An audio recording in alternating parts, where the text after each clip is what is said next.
No clue. Dead babies in Gaza is the ultimate win.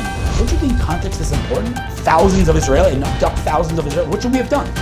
Welcome back to From Tech to Tanks. Just like every week, there is so much to talk about, so much going on. Every day the world changes, every day the Middle East changes, every day the war changes. It's truly wild. But I want to talk about two things today. One is external to Israel, one is internal to Israel. The external discussion that I want to have is, of course, the deal and, of course, the war. And, I think anybody who's surprised by the latest events is not paying attention. And what I mean when I say the latest events, I mean Israel threatening quite vocally to take over Gaza City and even set up soldiers ready to enter Gaza City with air support, full-blown invasion of Gaza City. And all of a sudden, shocker, Hamas is on their knees begging for a partial deal.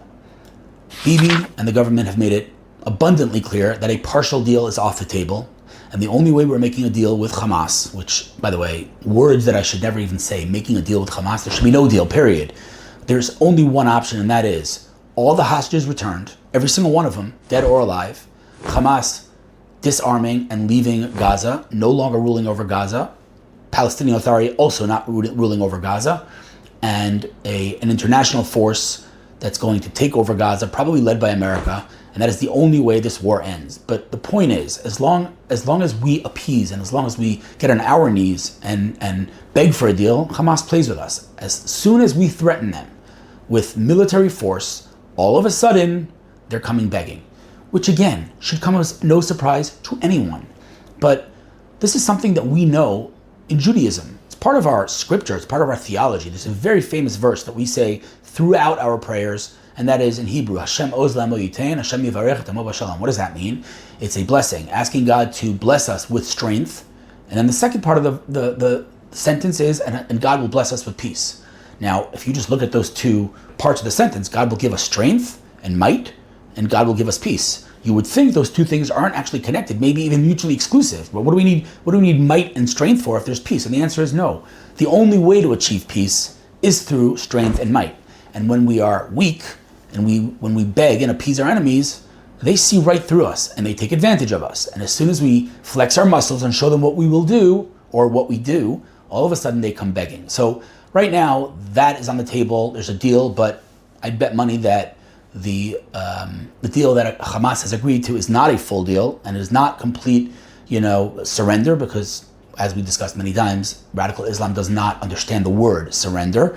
But all I can say is I hope Netanyahu and his government stand their ground, do not give in to a partial deal, and until every single hostage is back and Gaza is, again, given over to an international force and not ruled by Hamas, this war should not end. And, that's coming from someone who has relatives and friends and my son in Gaza. So, of course, I want this war to end, but it has to end on our terms, not on their terms. And if we make the mistake, once again, of agreeing to Hamas's conditions, we will regret it. There will be another October 7th. And that's not me saying this, that's them saying it. It's time we listen to them. So by the time we speak, we will know, is the war over on our conditions, or is the war continuing with even more force and more military power than before? Right now, it's up for grabs. We don't know what's going to happen. I can only hope and pray that Bibi does not give in. Speaking of Bibi, though, speaking of Benjamin Netanyahu, we got to talk about this. I didn't want to talk about this. I wanted to avoid this. I don't want to offend any of my friends and colleagues, but it's time. Israel experienced a nationwide protest, or at least that was their intention, to basically shut down the country, block roads, burn tires, go on strike, just a full-blown protest against what? Your guess is as good as mine, because I don't know what they were protesting against. Usually when you protest against something, you're saying, please do this. You don't want to do this, please do this, right? If you want to have the judicial reform, we're going to protest, please don't do the judicial reform. Usually a protest is aimed at someone with some agenda, some goal. What exactly is their agenda? Who are they protesting against? They want all the hostages back. So do I. So does Netanyahu. You know how many deals he's agreed to? Do you know what he's done and offered to do in order to get those hostages back? What, Netanyahu doesn't want the hostages back? So what exactly are they protesting? But I'll tell you the problem here. For starters, again, they have no agenda. They're not talking to anyone. It's pointless. But more importantly, you don't have to be a genius or a negotiation expert to understand what will happen when there's nationwide pressure on Netanyahu to agree to a deal. What does Hamas understand when they see those protests? Well, we've been down this road before. Why do you think October 7th happened on October 7th? There's actual proof and evidence and documents that we recovered in Gaza where they say, yes, they were planning to attack Israel, but the reason it happened on October 7th was because of the internal division and because of the mass protests in the streets against Netanyahu. They thought, and rightfully so, that Israel was weak, Netanyahu was politically, diplomatically weak, and so they took advantage of that. And this is what we're doing again. What are they doing, these people, when they stand on the streets and protest against Netanyahu, saying to agree to any deal to return the hostages at all costs? What does Hamas read into that? They say, okay, well, we could stand our ground. We could flex our muscles. And that is exactly what they continue to do. The more division, the more protests, the more anti-Bibi rhetoric, the stronger Hamas is. This is a fact. This is not an opinion. Now, I had a conversation last night with a very well-respected journalist who shall remain unnamed, specifically in Australia. And it was just a conversation. It wasn't an interview. And we talked about a lot of topics, but at some point in the conversation, it became quite clear that this woman, who I have a lot of respect for, was part of the anti-Bibi camp. And we started to talk, and she said to me, he's been in office long enough. And I said, I agree. And she said, October 7th happened on his watch. He should retire. And I said, I agree. But I said to her, give me a name. Give me a name of someone who can replace Bibi. And you know what she said? What many people are saying, Bennett. And I said, listen, Bennett's a good friend. I speak to him sometimes a few times a day. Okay, I have tremendous respect for the guy on a personal level. But politically, the guy has committed suicide. And he knows that, by the way. He knows that because what happened last time is he got on TV, literally got on Israeli TV. He held up a contract.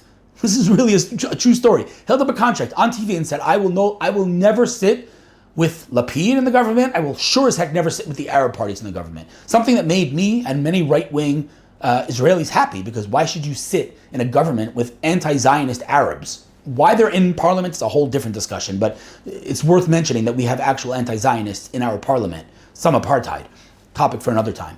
So he knows he committed political suicide, and I asked him about it. Point blank, I said, what were you thinking? And you know what he told me? He told me something that I actually respect, and I actually accept, and I believe, which is that he did what he thought was best for the country at that time. He thought we needed a unity government, and he realized that would cause him personal damage, but he took that risk. And I do believe him that he did it from an authentic and a positive place, but it was a bad move. But more importantly, why is she saying Bennett? Because Bennett has English, Bennett's a smart guy, he's had success in the business sector, he's pretty centrist, and he has a lot of support. And you know what I said to her? I said, I'd love nothing more than for Bennett to replace Bibi if Bennett was as good as Bibi. But as I said to her, Bennett, as much respect as I have for him, is basically the Alibaba version of Netanyahu.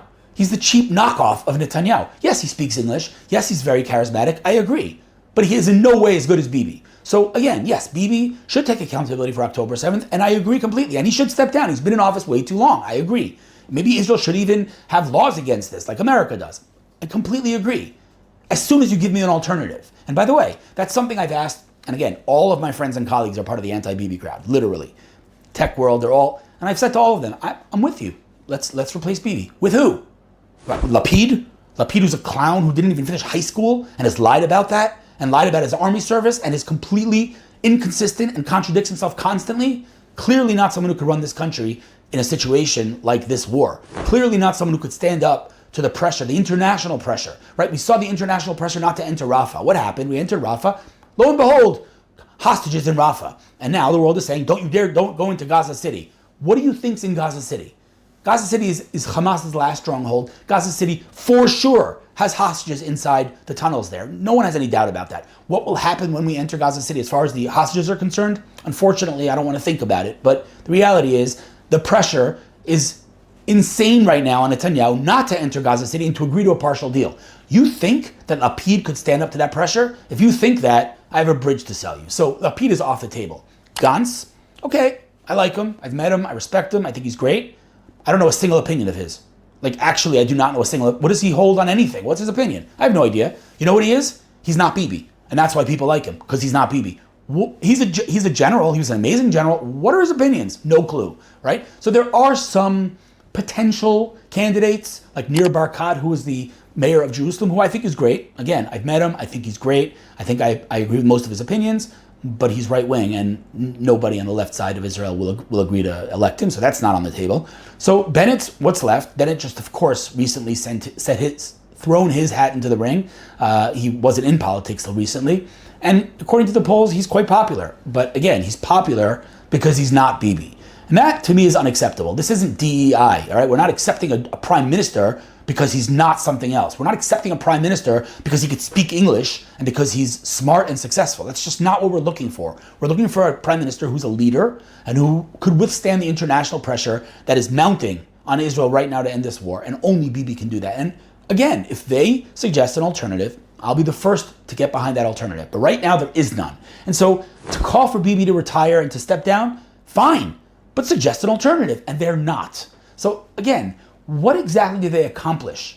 I was driving out of Jerusalem. I went to Jerusalem for a meeting. I'm driving out of Jerusalem, main highway, standstill for like an hour. People were making U-turns on the highway. And that's just one example. My parents went to the airport on Sunday. They had to leave their house hours early because nobody knew what to expect on the roads. What are they accomplishing by doing this? Furthermore, by the way, and I'm sorry, I can't, as you guys know, hypocrisy for me is, I have zero tolerance for that.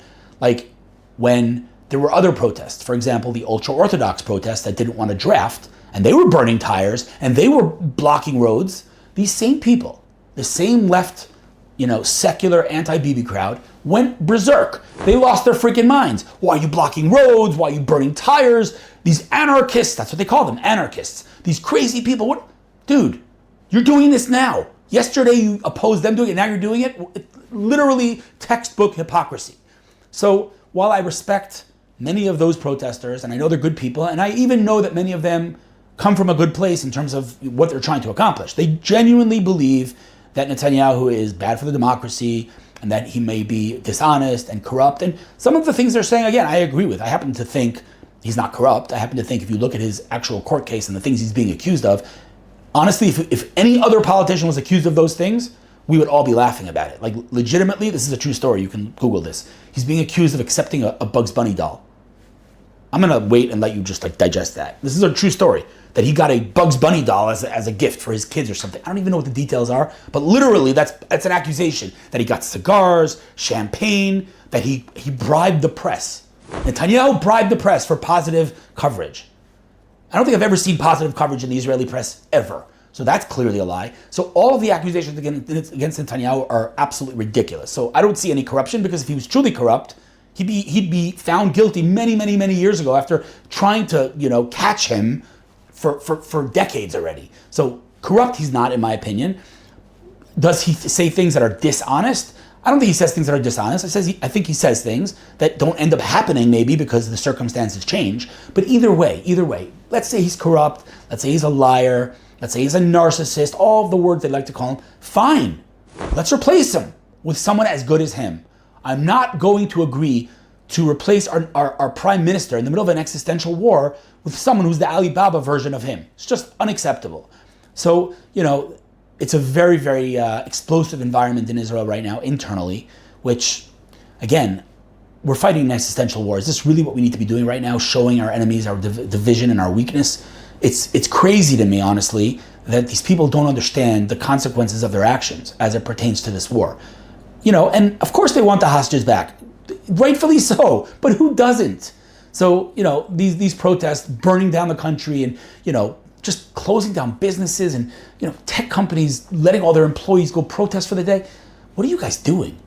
Don't you understand what you're doing, the damage you're causing? It kind of reminds me, I'm sorry to make this comparison, but it kind of reminds me, in a way, of all of these Norman Finkelstein people who are Jewish and who go to the media and trash Israel. I heard Yuval Harari talk about how Israel's committing ethnic cleansing. Like, these guys are Israeli Jews. And you know what?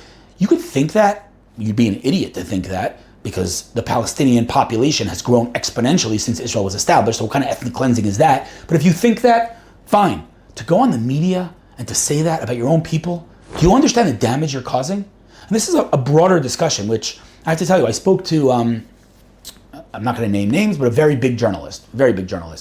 And he happens to be Jewish. And he reports for a very, very large publication about Israel. And I would say 80 to 90% of his coverage of Israel is anti-Israel. And I met with him and I said, like, what's the deal? He said, well, I'm a journalist. I need to report facts. I'm like, first of all, many of the things you're reporting are actually not facts and they're disproven within a day. But putting that aside, don't you think context is important? We spoke specifically about the story with the 9 kids in Gaza that were killed at the time. And there was a lot of discussion. Some of the pictures that were shared were AI, which begs the question, if it really happened, why are they sharing AI images? But he told me that he saw the bodies with his own eyes and it really happened. So I'm going to go just believe him for 1 second. But I said to him, if you're reporting that Israel killed 9 babies, don't you think it's important to say in that article that Hamas intentionally uses kids as human shields? And from Hamas's perspective, 9 dead babies in Gaza is the ultimate win because it's the best PR they can have. And that's what they do. Don't you think it's important to include that in the article? He said, no. I said, I don't understand. You understand that you're causing Israel and your nation unparalleled damage. Do you understand that you're causing damage that will lead directly to death? He said, but I don't work for the Israeli government. I report facts. I said, let me ask you a question. If you're in Nazi Germany and the Allies are bombing Nazi Germany and killed millions of innocent Germans, or Japan, right? Would you report that and just say, oh, the Allies are so evil, they killed all these, or would you say, Nazi Germany needs to be denazified, the Nazis need to be defeated at all costs? And then you can report the dead Germans. Fine. Don't you think context is important? He basically said, no, my job is to report facts. Now, again, it's a discussion. He is a journalist after all, so maybe his commentary is not relevant, but then why is he commenting on the flip side? Why is he commenting in a way that's anti-Israel? So, I think we all need to think about our actions and the responsibility that we have to our people, and to go and to burn down this country and to block roads when we're in the middle of this war, and just literally give Hamas, like on a silver platter, give them a negotiation leverage or tactic, is literally the dumbest thing that we can do right now. And they just don't care. You know why they don't care? Because Bibi. It's a full-blown obsession with Bibi. They didn't care about the judicial reform. And how do I know that? Because I spoke to hundreds of them and they told me, we need a judicial reform. They said it to me. So I said, then what's your problem? Not this judicial reform. Again, fine. Suggest an alternative. Silence, right? So, the protests evolve. But at the end of the day, the common denominator is anti-Bibi, right? Bibi, sign a deal at all costs. Really? Like, these people genuinely think, and they say it loud and clear, that Israel should basically empty out its prisons. Just give them all the prisoners, all of the, Marwan Barghouti, who has endless blood on his hands, get rid of him. Just send him out of jail as long as we get our hostages back. Like, again, I want the hostages back as much as anyone else. Like, I see them and all of our hearts shatter. But do you understand what that will do? If we empty our prisons and we give them all their prisoners back, what is their conclusion? What does that incentivize them to do? To kidnap more Israelis. You don't have to be a rocket scientist. So again, deal, fantastic. Hostages, fantastic. To go to the streets and to do what they did and to give a present to Hamas and to suggest that we should, make a deal at all costs is just idiocy, and it's dangerous idiocy because it's causing real damage. So I don't know, why these people are not thinking about this. I don't know why they're not taking, responsibility and accountability. It is causing major damage to Israel. So those are the two things that are happening right now. We'll see next week what happens with the deal. I'm hoping that Bibi stands his ground and does not agree to a partial deal. He's getting a lot of pressure internally from his government, specifically Smotrich, who we should talk about sometime, by the way. Just open parentheses and say that, as you surely know, whenever the word Smotrich, who is the finance minister of the state of Israel, is mentioned, he's always mentioned with another word. Smotrich and Ben Gvir, right? They're like a married couple, but they're not. And I don't know Ben Gvir personally, never met him. But it seems to me, and I know firsthand, that many of the ministers in the government agree with what I'm about to say. I think he's a man with ideals. I think he has a very specific vision for Israel, but I also think he's a loose cannon. And honestly, he's a mess, and he's very bad for the image of the state of Israel. Smotrich is nothing like him in any way, shape, or form. And I've met Smotrich many times. I've sat with him, one-on-one. We've discussed that, and I've given him criticism. I've told him he needs to learn English, for starters. But he's a man of values. He's, a man who is articulate. He's a man who sticks to his values. He was an amazing transportation minister. He did unbelievable things.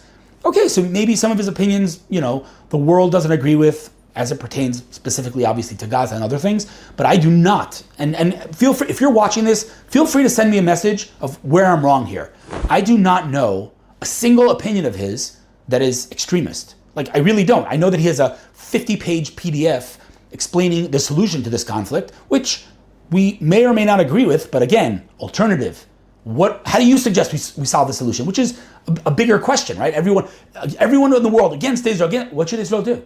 You want Israel to stop this war? What should Israel do? What should Israel have done October 8th? What? Just sat back and let our enemies rape and murder like thousands of Israel and abduct thousands of Israel? What should we have done? So if you're anti what Israel did, tell me what we should have done. Which is, again, as you can tell, this is a common denominator. Anybody who has a protest and is against anything, part of their narrative should be, don't do this instead. And if your only narrative is don't do this, then you're just wasting your time and everyone else's time and you're causing damage. So enough is enough. Stop with the Bibi obsession. It's Netanyahu derangement syndrome, just like this Trump derangement syndrome. And I see this manifest in my comments on social media constantly. I post anything, literally anything. It's a nice day outside. What about Bibi? Like, what? What does Bibi have to do with anything? But it's an obsession. And all of these protests over the years have one thing in common, that's the anti-Bibi movement, and they just disguise it every time with a new agenda. So enough is enough. These protests need to stop. We need to not sign a partial deal. We need to get all our hostages back and achieve definitive victory, not because Hamas is ever going to agree that we won, but even in the 6-Day War and the Yom Kippur War, our enemies didn't agree that we won because, again, they don't understand the concept of victory, meaning defeat, and surrender. And I don't care what they say. Even Iran believes that they won the 12-Day War, which is absurd. So we need to do what we need to do. We need to stop apologizing to the world. We have to stop apologizing to the world. Enough with the, oh, please love us. Oh, no, we won't do that. Enough. It doesn't work. We try to appease our enemies throughout history. It doesn't work. On the contrary, the more we appease them, the more we tell them we're just like you, the more they remind us we're not using anti-Semitism. So enough. We need to stop apologizing. We need to do what we do. And if you know what? And if some of the things that we do, for example, take in some peaceful Gazans, if there's such a thing, and give them rights in Israel, but not voting rights. Okay, some people are going to call that an apartheid. Is America an apartheid because they have Puerto Ricans who don't have voting rights? The double standard. We've talked about this a million times. But some of the things, like, for example, mass deportation of Gazans, not against their will, the world will have a problem with. And all I have to say is, get the hell over it. Like, the world hates us. They're continuing to accuse us of things. We're committing genocide. Then maybe we need to do what we need to do and win this war and flatten Gaza. That's not me saying it. That's officials from the State Department who have said openly on TV that Israel needs to do to Gaza what America did to Japan in World War II. Now, I wouldn't go as far as that. I don't think anybody needs to talk about a nuclear bomb, but we need to win this war. We need to stop apologizing to the world for existing, for wanting to win, for wanting to defend ourselves. Enough is enough. The world doesn't accept our apologies and our appeasement. We need to win this war. Period. Full stop. Let's take some questions. There's 500,000 Israelis protested. Is the only reason they protest really just against Bibi? Is that really 500,000? Some of them, the smartest people in Israel, tech entrepreneurs, professors, politicians. I mean, literally, the president of Israel was don't even get me started on that. His job is to be, absolutely apolitical, but whatever, topic for another time. First of all, the answer is yes. I think, the vast majority, if not all of those people are super anti-Bibi, and that's what's really taking them to the streets. But I'll bite and say that many of these people, I can't quantify it, but many, many, many of these people come from a place of compassion. They see our starving hostages and they want to see them back. And that's, I think, something that we see throughout politics. Many of the left-wing, politicians or people that are on the left wing want peace, not because they're idiots, not because they're evil, but because they want peace. We all want peace, but they just want peace and want peace to be achieved in a way that will never achieve peace, which is appeasement. So some of them are just full-blown anti-Bibi activists pretending that they care about anything else. And some of them actually do care, and it comes from a place of compassion. But again, those who are compassionate to the evil end up being evil to the compassionate. In this case specifically, and in many other cases, compassion is out of place. It's not the place for compassion. We have to win this war with no mercy and no compassion. And I think that applying compassion here to our enemies is being naive at best. So yeah, it's mostly about Bibi, but it's also about some people coming from a place of compassion and wanting peace and wanting our hostages back, and I understand them. So I want to do a little we're going to do a little promotion here. We've never done this before. Not a sponsor, by the way, but I just want to say this is an amazing book written, and it covers everything. All of the reasons for Palestine. It's all here. Every single thing that you ever want to know about why Palestine should exist is here. And I'm going to read to you table of contents here. Hold on a second. I'm going to read this to you guys because this is really important. Okay, here's the table of contents. History of the Palestinian people. All evidence of the indigenous Palestinian connection to the land. The legal case for the Palestinian rights to land. And on and on and on. Rights afforded to women, LGBTQ, and religious minorities under the Palestinian Authority. The rich Palestinian culture. It's the whole book. You want to know everything, every reason there should be a Palestine? This is it. You ready? And as you'll see, it's empty. Because there is no case for the Palestinians. There is no case. There's never been a Palestinian Arab state. The Palestinian identity from day one has been to kill Jews. And from the river to the sea means to erase Israel. That's in their charter. That's not me saying it. There is no case for the Palestinians. These are people that are Jordanians and Egyptians. Let's just stop with the false narratives. There will never be a Palestinian state. There never was a Palestinian state. And we'll stop at that. See you next week.